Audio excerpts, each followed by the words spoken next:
এবং জুবায়েদের শ্রদ্ধেয় পিতা জুবায়ের এবং হাসিবের সহকর্মীবৃন্দ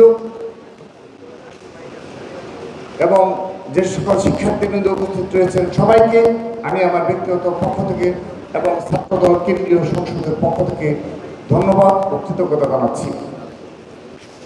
প্রিয় উপস্থিতি, আমি আমার বক্তব্যের শুরুতেই হাসিবের অকাল মৃত্যুতে আবারও শোক প্রকাশ করছি এবং মাগফিরাত কামনা করছি এবং মহান রাব্বুল আলামিন হাসিবকে জান্নাত নসিব করুন, তার সকল গুনাহ মাফ করে দিন।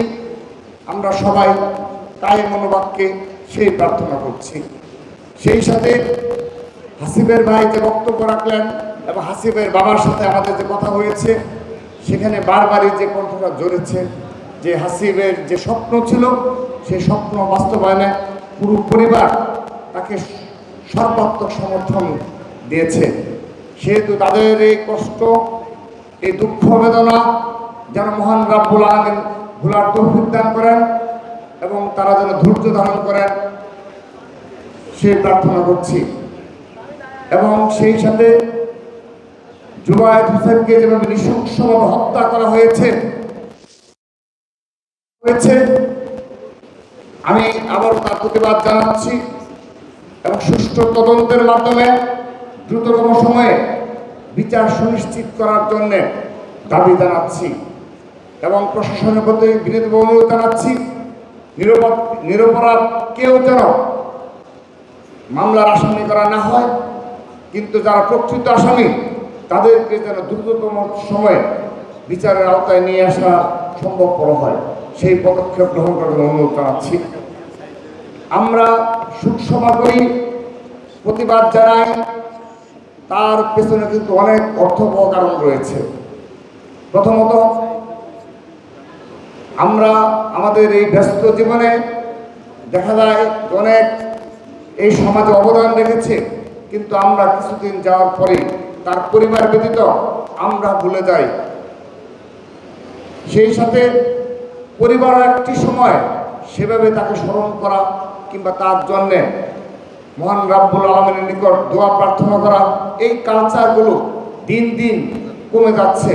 সেজন্য আমাদের এই শোক প্রকাশের যে কালচার, এগুলোকে অবশ্যই ধরে রাখতে হবে এবং সবাইকে মনে রাখতে হবে আমরা সবাই যাওয়ার পর যেহেতু আমাদের সবারই সহকর্মী রয়েছে, সবাই যেন আমাদেরকে স্মরণ করে, সেজন্য সৎ পথে থাকা, নীতি নৈতিকতা নিয়ে থাকা, সেই বিষয়টিও যেন আমাদের চিন্তা চেতনায় থাকে, সৎ জীবনযাপনের চিন্তা চেতনায় থাকে, সেজন্য এই কালচারগুলো থাকতে হবে। সেই সাথে জগন্নাথ বিশ্ববিদ্যালয়ের ক্ষেত্রে বলি, প্রতিবাদ, কোনো অন্যায়ের বিরুদ্ধে প্রতিবাদ সর্বক্ষেত্রে জারি রাখতে হবে। আমরা জুবায়ের হত্যার পরে সাথে সাথে তার সহপাঠীরা, সাধারণ শিক্ষার্থীরা যে প্রতিবাদ জানিয়েছে, সেই প্রতিবাদে ছাত্রদল সামিল ছিল। যেহেতু জুবায়ের ছাত্রদলের একজন নেতা ছিল, সাধারণ শিক্ষার্থীদের সাথে ছাত্রদল সেই প্রতিবাদে অংশগ্রহণ করেছে এবং সেই প্রতিবাদ এখন পর্যন্ত জারি রেখেছে। এটির অর্থ হলো, আমি দেখেছি সেদিন সেই পুরান ঢাকা সেই এলাকায় সকল স্তরের সাধারণ জনগণ কিন্তু তারা দেখেছে যে যদি তারা এখানকার লোকাল, এই হিসাবে এখানকার যত শিক্ষা প্রতিষ্ঠান রয়েছে, এই শিক্ষার্থীদেরকে যদি অন্যায়ভাবে কোনো হত্যাকাণ্ডের শিকার হতে হয়, নির্যাতনের শিকার হতে হয়, তাহলে সাধারণ শিক্ষার্থীরা তার প্রতিবাদ জানাবে এবং তার বিচার সুনিশ্চিত করবে।